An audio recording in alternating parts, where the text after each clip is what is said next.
Welcome to our program on Kardec Radio.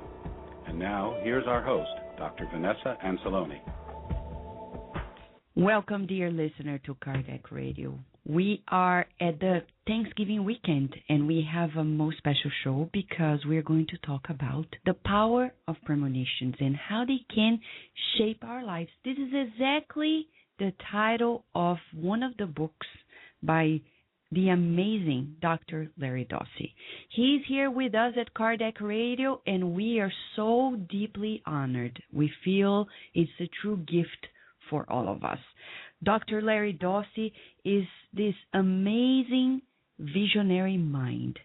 He has written many books. He is a distinguished Texas physician, and he has been working with patients from the heart. There was a time, he says in his book, Reinventing Medicine, I used to believe that we must choose between science and reason on one hand and spirituality on the other in how we lead our lives. Now I consider this a false choice. We can recover the sense of sacredness, not just in science, but in perhaps every area of life. Dear listeners, we're talking about life. We're talking about the importance of committing ourselves to the heart and the mind. And Spiritism is all about this beautiful combination of faith and reasoning. In 1857, when Allan Kardec visionarily finally put together science and religion, we hope that this is going to last to the end of times on our planet, because it's the most visionary mindset. As Larry Dossey said, it's something that will recover the sense of sacredness. And in that regard, when we talk about the premonition of premonitions in life, we need to think about the fact that Kardec talked about it in one of the chapters in the Spirit's book in 1857. He talks about the fact that when the soul detaches a little bit, emancipates, as he said, due to trance state or in a nap time or even in a time in which we're deeply sleeping, then the soul manifests in the waking state and produces the phenomenon, for example, such as the called second sight, which gives to those possessing it the faculty of seeing, hearing, and feeling beyond the limits of their normal senses. They perceive things at distance, wherever their soul may extend its action, and they see, so to speak, through their ordinary sight as a type of mirage.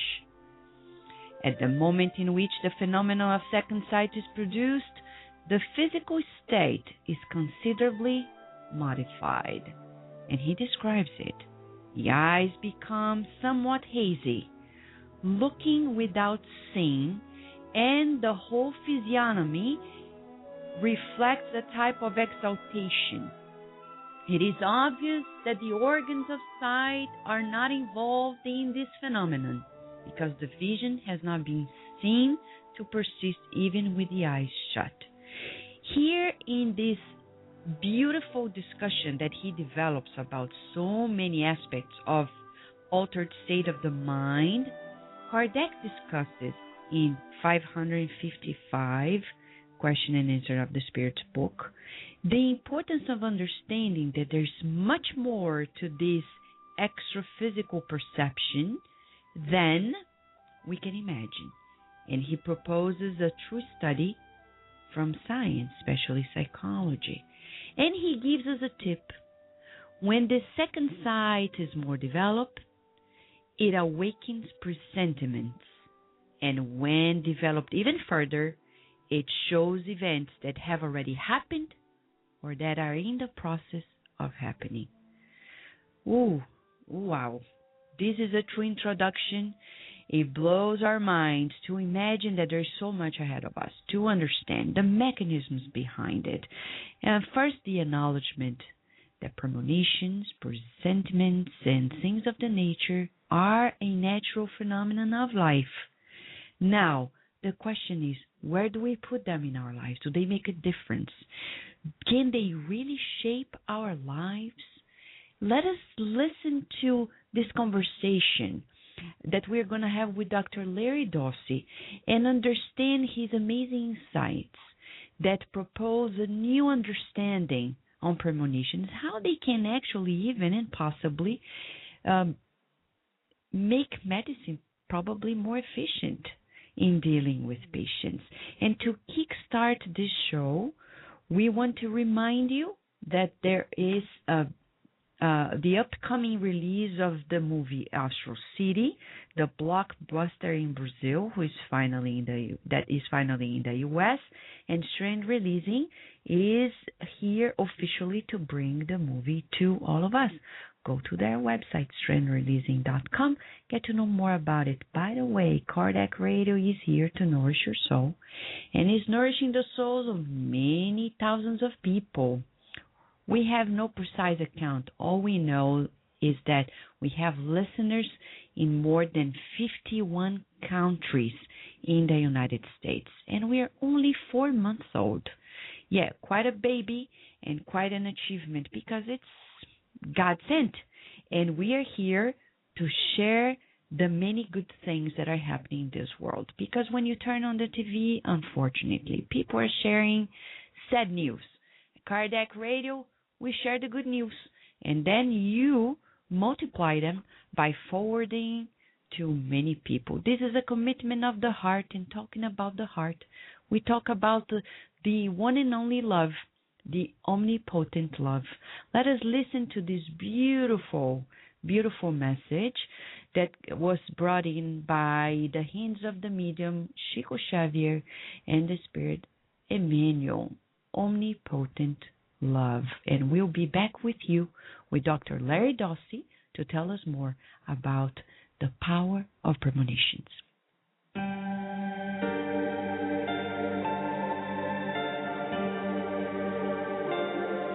Omnipotent love. At the distressful time of crisis in which circumstances took your soul into trial, many believed that you would no longer rise. However, when shadows thickened around you, you found the blinding light, which impelled you toward the path of hope bathed in sunlight. In the cell of disease, many admitted that nothing was left for you but to accept the scythe of death. However, at the extreme moments, intangible hands caressed the exhausted body, renewing its warmth, so that you would not leave incomplete the service that marks your presence on earth. In the midst of temptation, many agreed that decadence was all that was left for you. However, at the edge of the muddy cliff where you were, an invisible arm manifested itself, deterring you. In the valley in which you threw yourself without thinking, many despised you for good. Nevertheless, at the threshold of madness, you received inner support that guarded your heart, reconstructing your life. In the hut of loneliness, in which the most cherished relatives relegated you, many believed you to be forlorn. But at the end of your weeping, which appeared to be endless for you, you experienced an unexplainable uplift that encouraged you to seek new bonds which honored you. While in the midst of turmoil that envelops you during the day, think about God, the omnipotent love, which does not forsake us. No matter how great the affliction, He will bring a balm that consoles. No matter how obscure the problem, He will give a fair and correct solution. Even so, do not hasten in personifying or defining Him. The word of Christ is enough for us. He who revealed God is our Father. Above all, do not bother if someone denies God's existence, even if their words shine in the world. because you will find God within your heart in moments of pain. It is natural that it be like that. It is when the night comes that the eyes of humanity can devise the splendor of the stars. We will return to our program after these messages. Kardec Radio, live every Saturday at 11 a.m. Nourish your soul with Kardec Radio. On December 6th, Strand Releasing proudly releases on DVD the Brazilian blockbuster Astral City, A Spiritual Journey. Based on the best-selling book by medium Chico Xavier, the film tells the story of André Luiz, a successful doctor who experiences an enlightening spiritual awakening after his death. When he wakes up in the spiritual world, he embarks on a new journey of self-discovery and transformation. From his first days in a dimension of pain and suffering until when he's rescued and taken to the spiritual Astral City. With magnificent art direction and special effects that have never been seen before in a Brazilian production, and feature an amazing score by composer Philip Glass, the film brings to the screen what life is like at the Astral City that hovers in the upper layers of the Earth's atmosphere. Buy your copy now. Contact us at www.strandreleasing.com.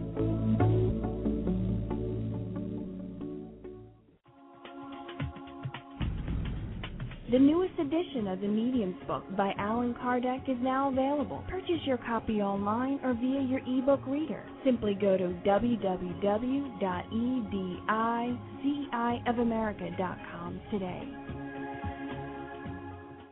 Nourish your soul with Kardec Radio. Join us every Thursday live. Evolution in Two Worlds. A journey of the soul through the teachings of the Spirit Doctor, André Luiz. Connect at www.tvcei.com, Channel 2. Nourish your soul with Kardec Radio.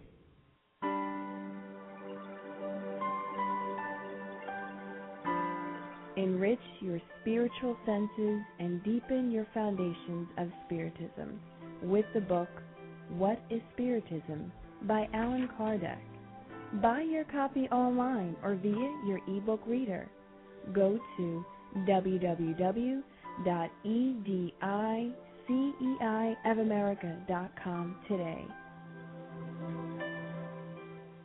And now we return to our program. The Power of Premonitions with Dr. Larry Dossey. In the Spirit's book by Allan Kardec, we were just talking about the fact that he said when this altered state of the mind is propitiated in question 555, the second side develops into presentiments and those into possibly either a prophecy or another form of seeing the past as well. What is it exactly? Let us talk about one of the pioneers, not to say the pioneer into this field in our current society that is daring to talk about it. Dr. Larry Dossey, the distinguished Texas physician, he has been pioneering in so many ways, especially in medicine. As you know, he's the author of many books, from books such as Space-Time and Medicine to Reinventing Medicine, Healing Beyond the Body, and then The Extraordinary Healing Power, Ordinary Things. He's also the author of this just released book, The Power of Premonitions, and he is the executive editor of the periodical Explorer, the Journal of Science and Healing. He had fantastic advisory positions throughout the years, for example, as a co-chairperson of the panel on mind-body interventions of the Office of Alternative Medicine in the National Institutes of Health. He also participated as an advisor in the Hillary Clinton's Task Force on Healthcare Reform in 1993, and he has so many positions and experience really caring for the changes of medicine in our country and hopefully around the globe. And we are truly honored that he's here with us at Kardec Radio. Hi, Dr. Larry Dossey. How are you? Thank you so much for being with us at Kardec Radio. Well, thank you, Dr. Anceloni. It's really a privilege to be on your program. I was particularly inspired during your introduction because it made me realize that we're very much on the same page when it comes to the powers of consciousness. Oh, that's great. We admire so much the fact that you have stepped forward, bringing these visionary insights to medicine. How has it been? Easy? Has it been complex? How do you deal with the possible challenges that have been presented? Well, above all, it's been interesting. If you look back 30 years ago, it was very difficult to have the kind of dialogue that you and I are having here. Mm-hmm. This was not a very good way to advance your career in medicine, talking about premonitions and even what today appear to be simple things, such as elemental mind-body interactions. All the emphasis 30, 40 years ago was on the body.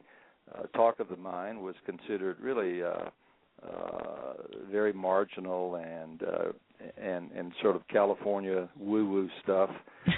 It's really changed tremendously. I have the opportunity to speak to medical schools and hospitals around the country, and it is rare now for any kind of vehement or visceral, militant objections to arise from any physician, because most of them, I think, realize that we really are in a new phase where mind-body interactions can be not only important, they can make a matter of life and death. So we really are in a whole new ball game. But the things that you and I are discussing today, the ability to see the future and to anticipate what lies ahead, this is more difficult than simply talking about the effects of meditation and stress reduction and all that sort of thing. So we still have a long way to go, but the taboo has been broken on discussing these subjects, and I am, for one, delighted to see that happen. Yeah, there is a lot ahead, but as you said, we are living at a very special time, right? Yes. A very different time. People are opening up. And why do you think they're opening up, Dr. Dossey? Is it because medicine is coming closer, we have more technology available to go deeper, or is it because suffering has mounted to sometimes very difficult levels? I think there's a sense of urgency about all of this. You would have to be vacationing in the Antarctic for the past few years to not know that we are in a planetary emergency situation where it is not at all clear what our fate on this earth is going to be, with climate change and environmental destruction all over the place. So I think this sense of urgency has speeded up the rate at which people are opening up to other forms of knowing and to spiritual issues. There's a sense that science, in some sense, has really not come through for us as a human, as a species. It's not at all clear whether in the long run we will be saying that science was a good thing for the human race if it manages to produce weapons of mass destruction that are used widely, and if it continues its production of methods of harming irrevocably the environment, our only home, our nest. And so there's a sense that we have to go beyond science. We can honor its contributions to human welfare, but there's something more. And I think there's a sort of emptiness that has been increasingly sensed by most people who maybe just 2 or 3 decades ago thought that science would see us through. We now know that we need more than that, and it isn't science that's going to save us. I think it's the return to the wisdom that once was honored, the wisdom of the soul, the wisdom of the spirit, and the broader dimensions of consciousness.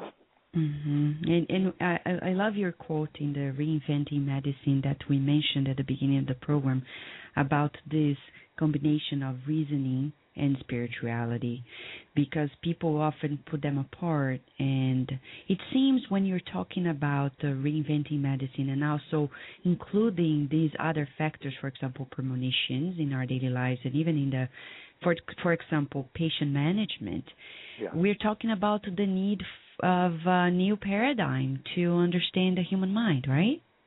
Well, that's exactly right. I can give you an example of how science and spirituality are coming together by referring to experiments that have shown conclusively, in my judgment, that presentiment, a term which you used in your introduction from Allan Kardec's writings, presentiment has been shown to be a fact. Most people who are not familiar with this experimental research just think that these things are a matter of philosophy and you can take them or leave them. But now presentiment experiments have been shown to actually show that we can anticipate what's happening in the future. Dr. Dean Radin, who's the senior scientist at the Institute for Noetic Sciences in California, has done many studies which have been replicated all over the world by various researchers by now.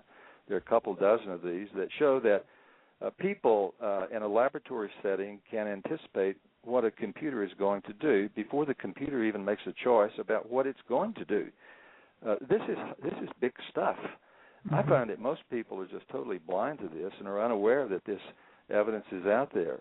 But this is just one little area where science has affirmed what people have been saying for generations and centuries about second sight.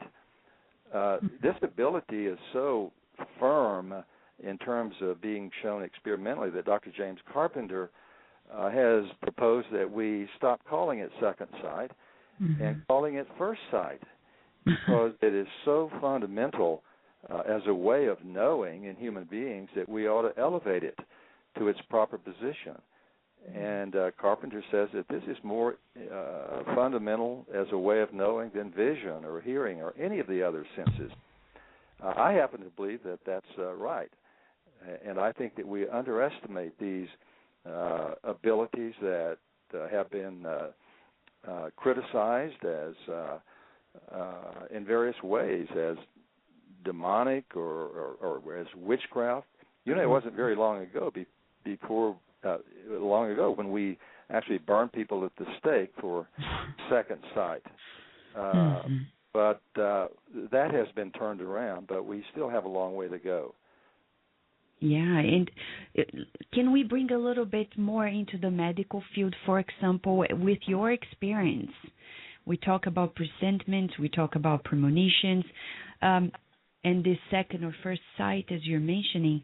How did you get so much an observant first, and then a learner of the process of this first or second sight, as we're saying, in your practice? Well, I came at this, I guess, from the most convincing way of all, and that was personal experience. During my first year as a young internist in practice in Dallas, Texas, I had some dream premonitions that absolutely unnerved me. I never had anything like this in my life, but I dreamt of a series of events that would play out in the life of one of my colleagues' sons. And this proved to be so specific that it was just in camera-like detail, really. I was so unnerved and even, I think, scared somewhat, because I was taught that the world couldn't work that way. You couldn't know the future before the future unfolded. But my experience forced me to reevaluate our ability to acquire information from the future, because some things are just so convincing when they happen to you personally that you can't run away from them. And that was where I found myself. Then my patients began to report premonitions, often in dreams, that they had about their upcoming health events. Many of these proved to be spot on, absolutely camera-like in detail. One woman came to me one morning and said that she had had a dream the night before in which she saw 3 little white spots on her left ovary, and she was convinced that she had ovarian cancer. Well, we did a workup, and it showed that she did have 3 little spots on her left ovary, just as she had dreamt. But happy to say she got her diagnosis wrong. These were ovarian cysts, not cancerous lesions, I'm happy to say. But that was just another example. Nurses began to open up to me about their premonitions about what was going to happen with patients. As word got out that I was interested in these sorts of things, people began to flood me with their own personal experiences. Most of these were health relevant, having to do with upcoming choices in their health or actual diagnoses before the tests were even conclusive. So I found myself in a position where I just really couldn't run away from this stuff. But then when the studies in presentiment that I mentioned by Dr. Radin and others became public knowledge and were published in scientific journals, I decided that it was time to go public with this and jump into this with both feet and write a book about it. So that was sort of my journey into this. Yeah, that's quite interesting. It seems like quite an inevitable road. And would you say it's possible to learn to become more sensitive to presentiments or even like premonitory dreams, etc.? Would you say it's possible? Yes, I give a definite yes to that. I would also add that I don't think you can compel these things to happen. Demanding that they happen doesn't work. But we can set the stage for them to appear in our life through several different methods. I think the main thing is just simply to declare that we are open to this sort of thing. We want to invite them into our life and just to take a psychological position where we say, I'm ready. Beyond that, one of the things that I have found extremely helpful, as have many other people, is simply to keep a dream diary. There's something about writing down one's dreams that makes them more florid and likely to reveal premonitions to us. I think meditation is a huge help, a huge step in opening up to premonitions, whether in dreams or in waking awareness. Meditation has a lot of effects on people, but one of them is that it helps open the unconscious so that things that we had ordinarily suppressed without even knowing it are free to float into our awareness and manifest often during sleep as dream premonitions, and in waking awareness in the form of intuition or gut feelings or vibes or whatever we want to call them. So I think definitely, yes, there are things we can do, not to make these things happen or compel them to happen, but simply to set the stage for them so that they're more likely to occur. So, yeah, it makes us, is it possible then that we have different levels? Like, for example, Allan Kardec in that question 555 of the Spirit's book, he mentioned about going from a confused sensation to a very clear, distinct perception. Would you agree there are levels? Oh, absolutely. I think there are premonition prodigies among the human race, people who really are talented and extremely adept at this sort of thing. I don't find that surprising because in almost every area of human endeavor, such as in mathematics or athletics or art or music, there are people who are just in a different dimension, a different level of capability. We call these people prodigies. We see this, I think, in the ability to see the future, this area of second sight or first sight or whatever we decide to call it. There are people who are really gifted. You know, this was true in shamanic societies. There were people who were recognized as being talented dreamers, and they would dream for the benefit of the entire tribe. When a so-called big dream was needed about a major decision affecting the group or the tribe, it was the talented dreamer, the big dreamer, who would dream for the entire tribe about what decision needed to be made. So human cultures have recognized for a long time that there are people who are sort of set apart at a different level in these ways.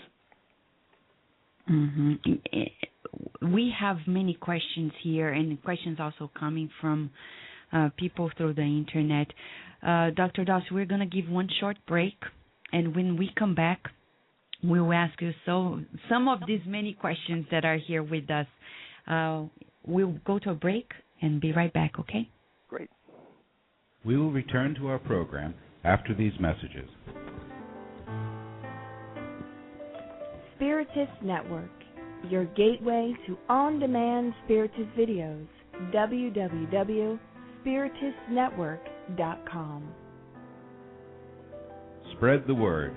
Kardec Radio, to learn more about Spiritism.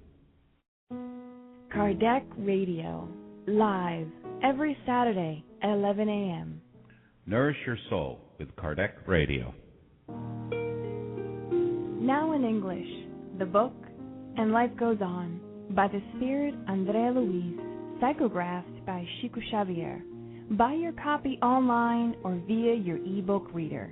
Go to www.ediceiofamerica.com today. Spread the word. Kardec Radio, to learn more about Spiritism. The Spiritist Magazine is a trimestral digital periodical that publishes the latest news on the Spiritist thought and the movement in the USA and worldwide. Subscribe now at www.spiritistmagazine.com. And now we return to our program. Dear listener, if you have questions to Dr. Larry Dossey, it's about time that you call in at 858-769-4705. He is here with us. We're so deeply honored. It's like a Thanksgiving gift for us because he is this amazing mind that is courageous. You know, fear, why do we need to have fear? It doesn't help us. He's courageous and very insightful. He proposes things that are truly at the vanguard of our society. Very soon, people will acknowledge more and more that we need to consider ourselves more than the physical body. After all, how can we understand the human being? There are things that are happening extra-physically. What does that mean?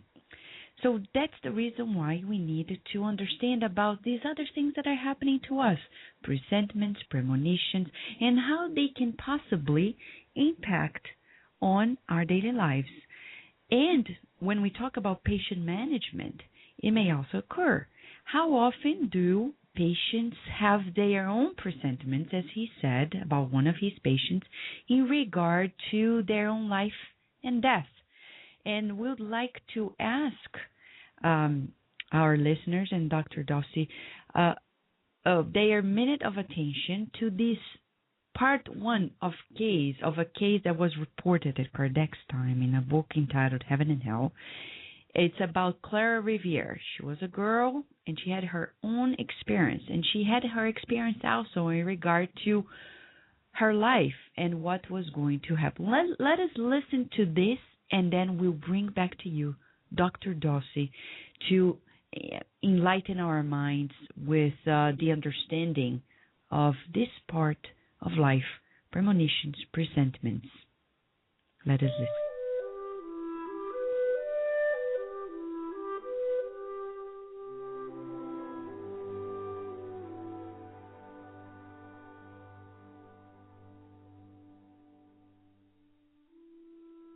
The story of Claire Riviere.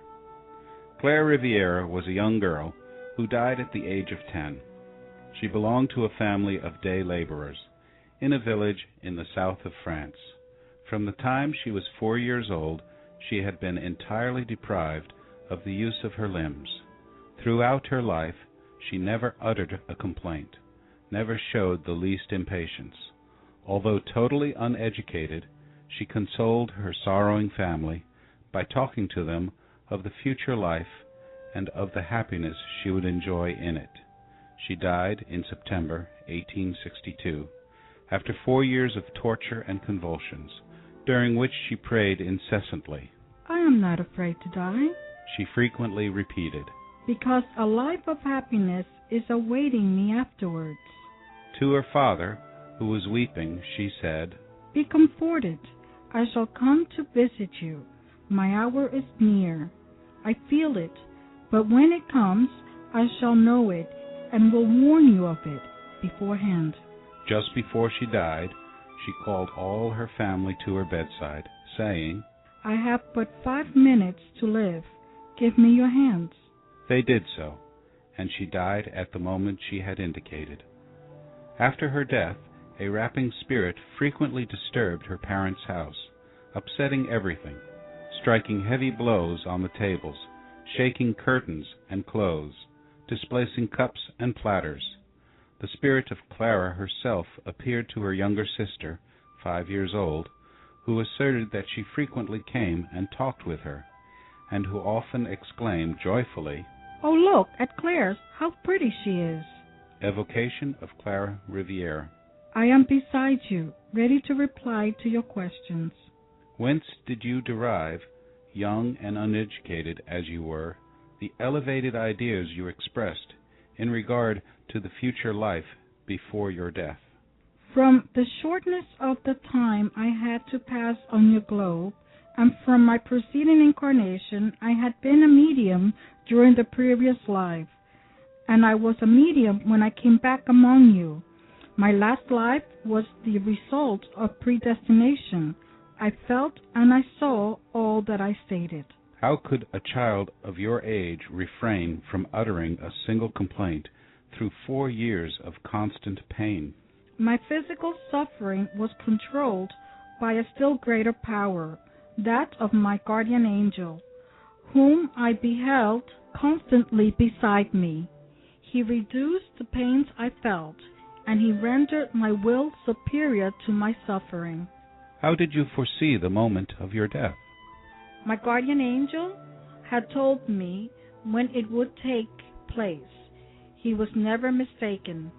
You said to your father, Be comforted, I shall come to visit you. Why, having felt so affectionately toward your parents, do you now torment them by making such a racket in their house? They have to undergo this trial, which it is my mission to direct. Do you suppose there is no end to be gained by these disturbances? The noises, movements, and confusion determined by my presence are a warning to the entire neighborhood. I am assisted in this work by spirit whose turbulence is employed in view of an aim to be attained, as I also have an aim in appearing to my sister. Thanks to these visitations, many will be convinced of the reality of another life. My parents had to undergo a trial. It will soon be ended, but only after having brought conviction to many minds. It is not you, then, in your own person, who produce those manifestations? I am seconded by other spirits who serve as an agents of the trials appointed to my dear parents. How could your sister have seen you if it is not you who produced these manifestations? My sister saw only me. It is not the last time I shall come to console and encourage her.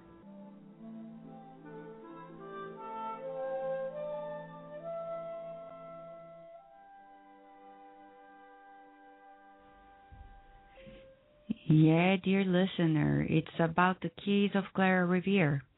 Like many patients who can present, they can feel, they can foresee their future lives. Dr. Dossey. She mentions here that it was an entity, like a guardian angel, that told her about this future happening of her death.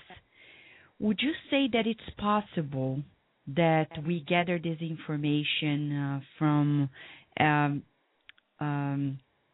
discarnated spirits? I am absolutely open to that possibility. There is so much evidence that there are many layers of consciousness and many expressions and manifestations of consciousness in this in this world and even beyond this world that I think serious, even scientifically minded people should be open to this these days. Just to take one area, the work of Dr. Ian Stevenson, who has, at the University of Virginia, before he died about 4 years ago, collected thousands of cases from countries around the world of children who remembered previous lives. This is extraordinarily strong evidence for reincarnation, the basic idea that one's consciousness can carry over beyond death and reappear in the form of a different corporeal being. There are so many of these cases that have been so meticulously documented that it is very, very difficult to dispute this point of view any longer. I happen to be an identical twin, and I know that my identical twin brother and I have had a link in consciousness that transcends space and time over all of our lives. And that's not unique to us. Many identical twins have described the same sort of thing. I'll tell you that I'm so interested in this whole idea that I'm working on a book that will be released sometimes this coming year. The book is called The One Mind. And the premise of the book is that there's a collective, universal level of intelligence that includes all of individual minds. And this one mind is what many people call God or universal spirit or Allah or Brahman. It goes by a lot of terms, of course. But the basic idea is that we all participate in that. And that gives us an opportunity to share information between generations, across centuries, across time, and also irrespective of space. Distance doesn't matter in these sorts of things. The evidence for this, I think, is overwhelming, and it permits the same sort of Claire Revere story in many permutations and iterations. So, yes, and I think it would be a mistake for people to look back on that story and say, well, that was just one of those stories from the 1800s, and, you know, what do we know about it today? It could have been completely fabricated. I think it would be a mistake to take that point of view because of the emerging evidence that these things are indeed possible. And as you were talking about it, it reminds us of the fact that in certain states, would you say there are conditions for us to be more perceptive of these realities, extrasensorial? For example, there is a caller, and he left a message with our Kirsten DeMello asking if you believe that our diet and lifestyle can limit or help us with our premonition. He's Beto Cabral from Danbury, Connecticut, and he left this question to you, Dr. Dossey. Is it possible that there are conditions for being more perceptive? Well, yes, I think so. The goal, in my judgment, is to overcome the restrictions that are imposed by our physical brain.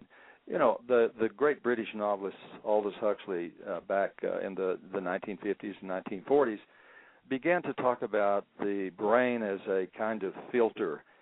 He called it a reducing valve, and it eliminates a lot of the experiences that we have that are not directly related to survival. So Huxley said that our goal in life should be to find ways of eliminating the filter, of opening up this restrictive valve so that more of reality comes through. Huxley said that what we usually experience in our waking life is what he called a measly trickle of the real thing. And so the question becomes, you know, how do we open up the brain and open up the reducing valve and get rid of the filter so that we can sense reality as it is? For some reason, Claire Revere was able to do this. Other methods that have been used have been the use of meditation, which is a classic way. Various altered states of consciousness, sometimes induced by drugs or fasting, have been used with great success. Vision quest in so-called primitive cultures, pre-modern cultures, have been used. And so I think most of us who are attuned to this and get a taste of it spend most of our life wanting to find ways of opening the filter. Whether we've managed to do that with diet or fasting or profound exercise or who knows what, this is the goal of many people who find themselves on a spiritual path in life. But would you say more mechanistically that we try to theorize, like, how does that happen? If the possibility that we survive death, for us it's not a possibility. We know it happens, but let's say for people who are still investigating and science that is still working on it. So let us say we survive the physical body's death, and then there's possibly a spiritual body. Let's say we call it perispirit, and then this perispirit immersed in this one mind that you mentioned, even if it's connected to the physical body, the ones that are incarnated, there are the discarnates and the incarnates. Let's say us, once we are less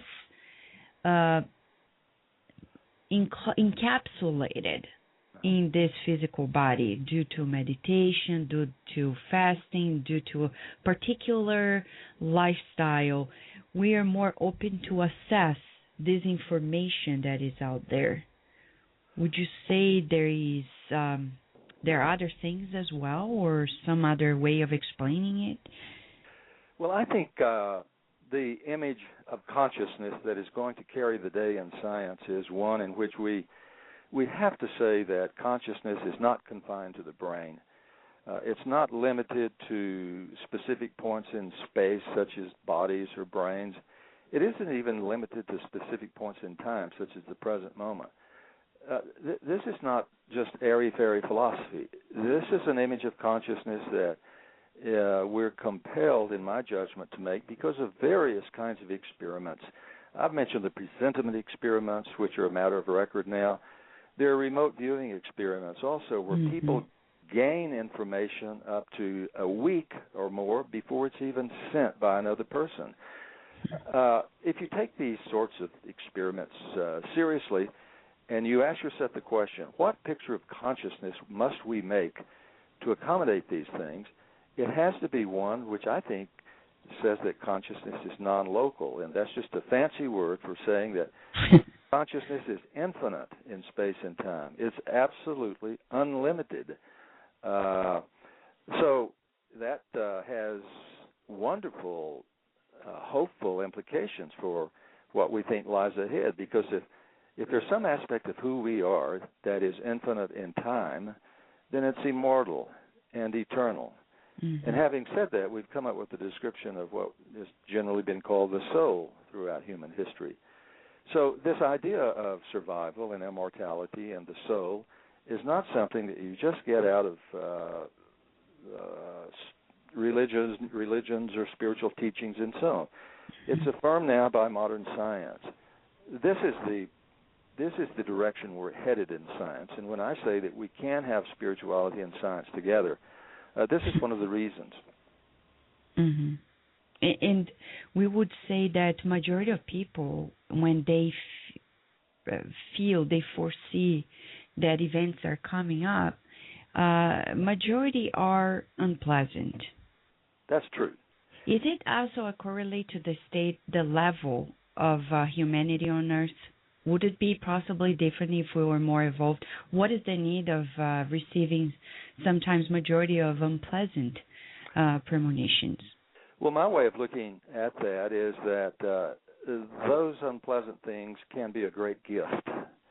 I think that we have developed a sense of premonition as the human species because it has some advantage for our survival, our biological survival.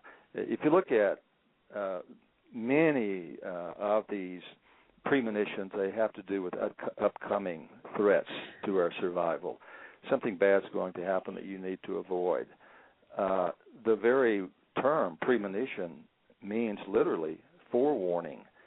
So that's a clue about the purpose that these things serve. They warn us of things coming up that are injurious or possibly lethal. So you can imagine that any organism that had this ability would have an advantage in survival and would be around to procreate and perhaps pass on this ability of seeing the future to their offspring. So I think there really is a survival function hooked into these premonitions, and that it helps explain why so many of them seem to be rather unpleasant. They're not all unpleasant, though. Claire Revere is an example. Exactly. People have commonly premonitions about births, upcoming job promotions. I've even got cases on file of people who had premonitions about what the winning lottery numbers were. Mm-hmm. So pleasant things come to us also through this ability of second sight and premonitions. They just aren't all grim. Exactly. And when we talk about, for example, people who, it's so curious that we get sick and then people go to their physicians, they get diagnosed with, let's say, cancer or dramatic scenarios, let's say. And where is that first or second sight that did not alarm them that something was wrong? Or did they just discarded it? Well, I am speculating here, but I think many of us have intimations, intuitions, or premonitions of upcoming health problems, whether cancer, heart disease, and whatnot. And a lot of us don't want to go there. You've mentioned fear. A lot of it is hesitation to look it in the eye because we're afraid of it. And so we repress this. I think a lot of premonitions are driven into the unconscious mind because we just simply don't want to confront them. But even so, let's say that we blow it. You know, we don't recognize a premonition because we don't want to go there. And we develop cancer or heart disease, and it looks to be fatal. We're just going to have to recognize that we're immortal already, and that is just a plain fact of our existence. So that's the consolation prize you get. You know, it doesn't matter how you go out; you're faced with immortality. So for me, that really helps soften the blow for people who don't respond to their premonitions. Exactly. So you'd say the best way is if you feel something, because majority of people, as you're saying, we are all human beings, and we are souls, let's say this way, living an incarnate life. Yes. So to empower our premonitory sense, or let's say this first sight, then we would have to train ourselves to reframe the way we see ourselves in a more immortal way. You would say this is the most empowering way to accept this for seeing abilities? Oh, exactly. You know, I think there are things that we can do to help ourselves along and opening up to these sorts of things. I found in my own life that it has really helped to read other people's experiences. There are many terrific books that record other people's premonitions and how they opened up to them. I found this extremely helpful in helping recognize premonitions in my own life. One of my favorite books is a book called The Gift. It's by Sally Feather and a co-author, and this goes into many beautiful stories about how these things just erupted in other people's lives. You know, if you know the territory, then it makes it easier to navigate it. So that's one. Yeah. I'm sorry, but is that why you subtitled the book "The Power of Premonitions"? How knowing the future can shape our lives? Well, yes. You know, because so many of these things have survival value, they help you stay alive. Premonitions can help you have a future if you heed them. So it's a fairly direct way of thinking about it. You know, if you honor premonitions, you'll be around to have a life And hopefully that life will be richer because you will have a fuller, more meaningful, and more hopeful sense of the nature of your own consciousness and what lies ahead for you. Could we state that to really gain this power of premonition, we need to work deeply on our emotional intelligence? Absolutely. A key point is that you've got you have the talent already. The idea is to honor it, to invite it to surface in your life, and not to repress it, to become comfortable with it. And many of the methods that you and I have already talked about, such as meditation and opening up to the ways that these things manifest in other people's lives, I think are just stepping stones to allowing this already existing capacity or faculty or talent to emerge in our life. See, I think this comes with the territory. I mean, I believe this is part of our original equipment that we come in with, this ability to function non-locally with respect to consciousness. So the idea is how to invite it, how to help it flourish, and to manifest. I don't think we have to create it. I think I think we're hardwired for it. That's interesting when you say wired, because though the brain may be a filter, you may mold it to facilitate such perceptions, right?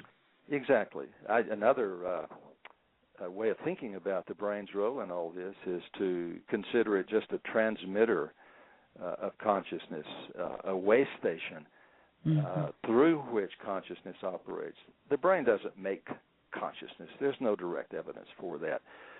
I think William James and Bergson and many others had it right when they said the brain is a transmitter of the real thing. Much as a TV set is a transmitter of something external, the signal. It doesn't make the signal. David Letterman doesn't live inside the television set. I mean, there's something external to that. And in the same way, consciousness is external to the brain, although it appears to love brains and adores working through them. So they're a transmitter, a receiving gadget, and eliminating the filter and opening up the brain is one of our major tasks in life. Dr. Dossey, we have selected one very intriguing and interesting question, but we'll do this after this last 1-minute break, okay? Okay. Thank you. We will return to our program after these messages. On December 6th, Strand Releasing proudly releases on DVD the Brazilian blockbuster Astro City, A Spiritual Journey. Based on the best-selling book by medium Chico Xavier, the film tells the story of André Luiz, a successful doctor who experiences an enlightening spiritual awakening after his death. Buy your copy now. Contact us at www.strandreleasing.com. Nourish Your Soul with Kardec Radio.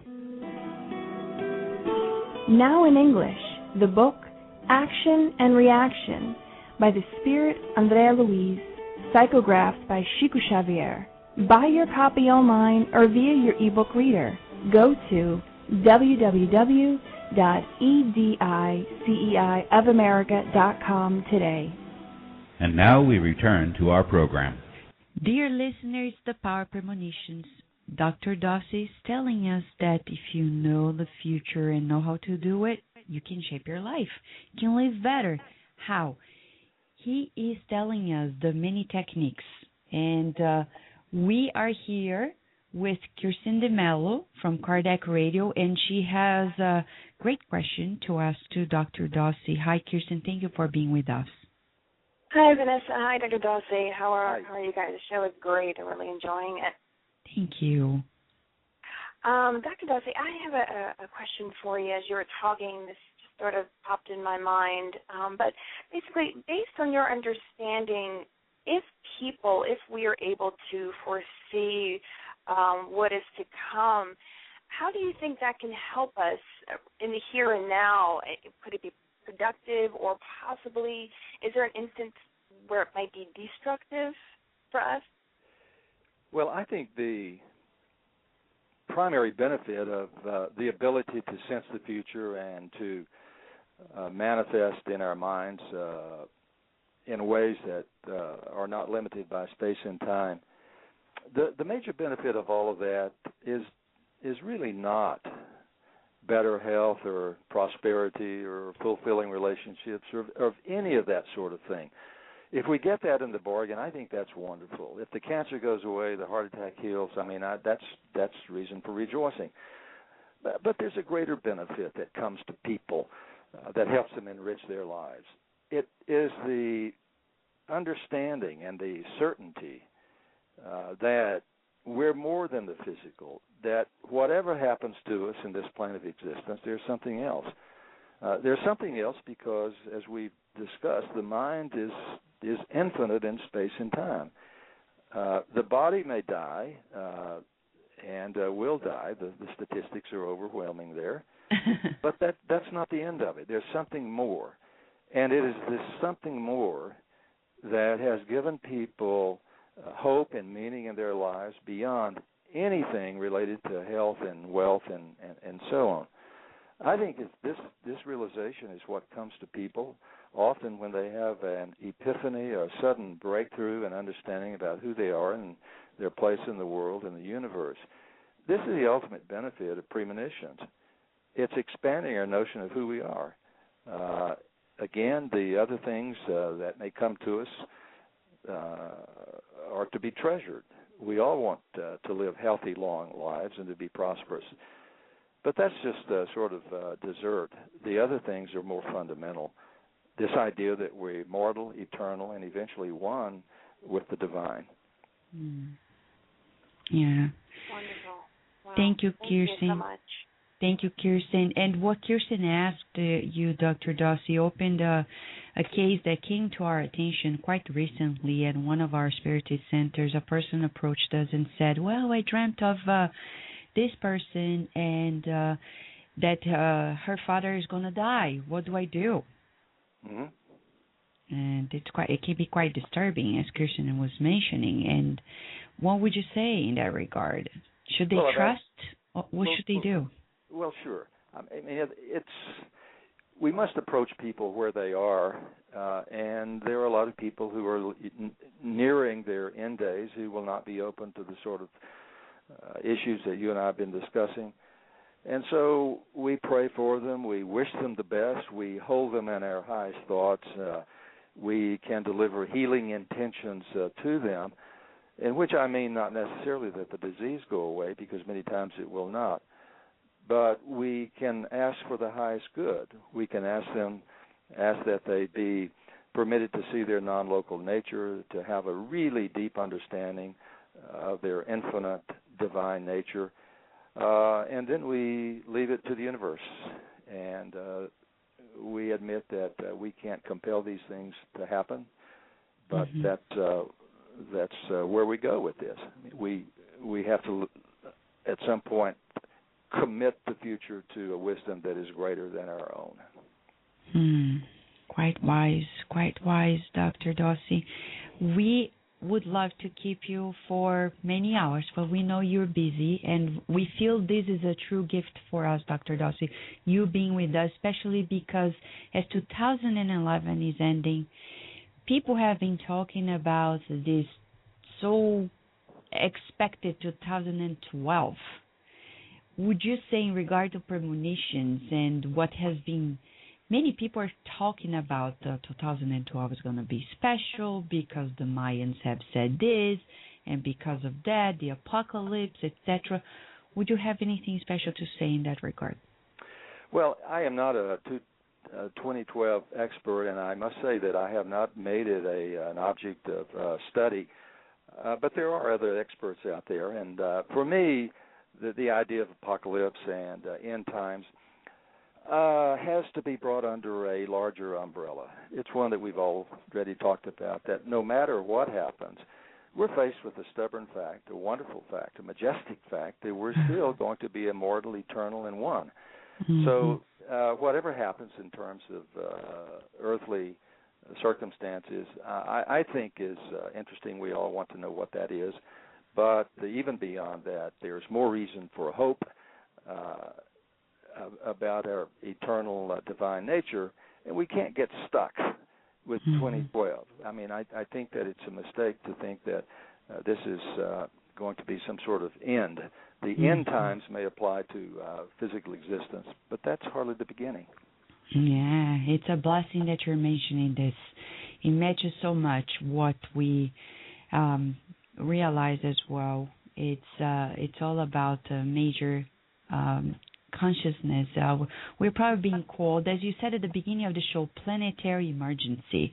We also talk about the planetary transition. It's clear a moment of transition. We are transitioning into higher consciousness, right? So when you talk, it's such a good timing that you're publishing this book on the power of premonitions at a time in which we need to be more tuned in to our higher selves.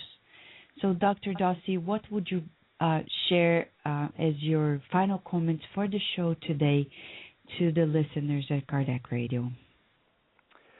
Well, be adventuresome, be courageous, live on the edge, take risk, go beyond this idea that we're all hypnotized with, that we're just a body drifting toward annihilation and extermination, and do some homework, do some work, expand your mind, meditate, put yourself in a position where the world can reveal to you your non-local nature, that you're infinite and that you're eternal and one with all other consciousnesses. This is the great task. Nothing compares to it, really. And so I give you my blessings as you embark on that journey. All right. Thank you so much, Dr. Dossey. We are truly honored to have had you here, and we hope to have you back in the future. And many blessings to you. Thank you so much. Well, thank you, and you've inspired me to learn more about Allan Kardec. Thank you. God bless you. God bless you. Bye. Dear listener, we were honored to have Dr. Dossey here with us. There's so much to learn, and the good news is that science is paying attention to it because Dr. Dossey is a man of science. He is there, and he is paying close attention to natural events, phenomena in nature, and we do too. As he said in his final recommendations to us, let us be open-minded. We know Kardec Radio listener is open-minded by nature, but as he said, let's go deeper. Let's dig deeper and build the bridges between Allan Kardec and everything else that is out there. By the way, when we talk about premonitions, Kardec says we need to be vigilant because it's likely that, please read the Spirit's book, question 455. Allan Kardec talks about the fact that when we are more perceiving of this extra-physical phenomena, facts and information, we may be more susceptible to connecting to incarnate and discarnate minds. So we want to be connected to the right minds. And to be connected to the right minds, we need to pray, because prayer is a form of logging in the account of the good, loving minds and the spirits protecting ourselves. So when we have this foreseeing pictures in our mind, we keep the negative spirits away. And in chapter 28 of the Gospel According to Spiritism, Allan Kardec provides to us the importance of praying to keeping suffering spirits away. You can call them evil spirits in the sense that they are not very wise and they are wicked, because there are incarnates who are wicked. Why wouldn't there be discarnates? So there is a prayer we can do. When you have these foreseen feelings or dreams, these premonitory feelings or dreams, pray. Pray always. Pray that you're being truly guided for constructive steps in your lives. As Kirsten and Mello mentioned, we don't want to use it for destructive purposes. So let us pray. Let us pray to keep these evil spirits away so they do not use our time to create confusion in our lives. So let us pray together, you and us at Kardec Radio. Kardec says in item 17 of chapter 28 of the Gospel according to Spiritism. In the name of the Almighty God, may evil spirits stay away from us, and may good spirits serve as our rampart against them.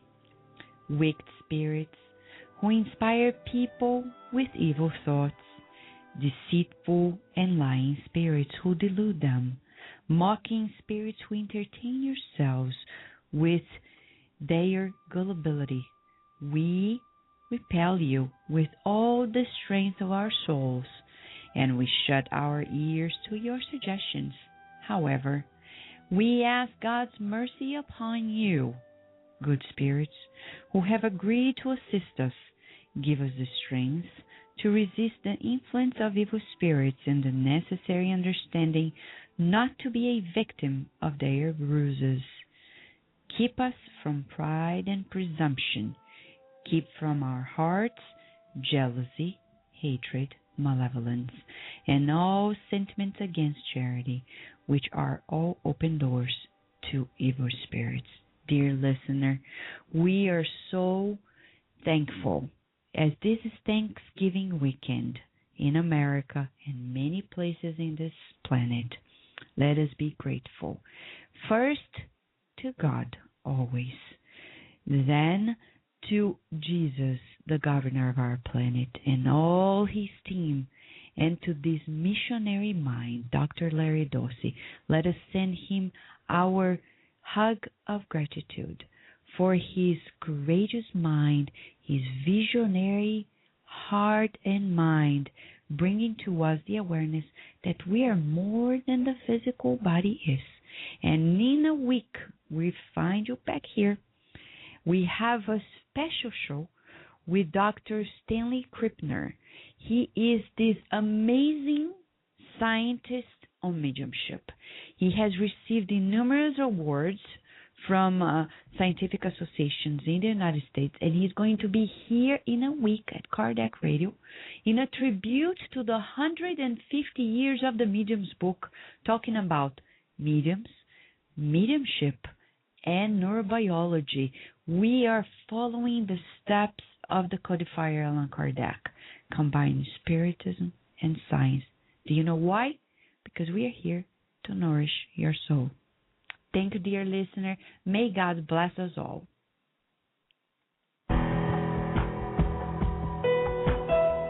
Thank you for listening to Kardec Radio, broadcasting live every Saturday morning at 11 a.m. Eastern Standard Time.